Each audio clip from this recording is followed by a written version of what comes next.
বর্ণিল আয়োজনে শরীয়তপুরে উদযাপিত হয়েছে দেশের জনপ্রিয় জাতীয় দৈনিক কালবেলার তৃতীয় প্রতিষ্ঠাবার্ষিকী। রোববার ১৯ অক্টোবর সন্ধ্যা ৬টার দিকে শহরের একটি রেস্তোরাঁয় কেক কাটা ও আলোচনা সভার মধ্য দিয়ে এই আয়োজন অনুষ্ঠিত হয়। সাংবাদিক, রাজনীতিবিদ ও সুধীজনদের অংশগ্রহণে অনুষ্ঠানটি এক মিলন মেলায় পরিণত হয়। কালবেলা জেলা প্রতিনিধি খান মোহাম্মদ শিহানের সভাপতিত্বে অনুষ্ঠানের প্রধান অতিথি হিসেবে উপস্থিত ছিলেন জেলা বিএনপির সাবেক কোষাধ্যক্ষ মুজিবুর রহমান।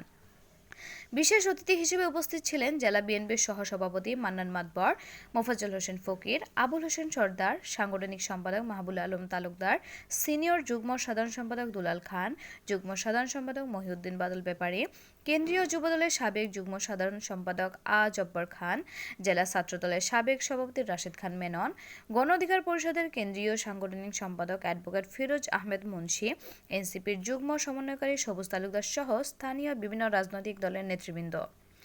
এ সময় বক্তারা কালবেলার উত্তরোত্তর সাফল্য কামনা করে বলেন, সত্য ও বস্তুনিষ্ঠ সংবাদ প্রকাশের মাধ্যমে কালবেলা এই অল্প সময়ের মধ্যে যেভাবে পাঠকের আস্থা অর্জন করেছে তা সত্যি অকল্পনীয়।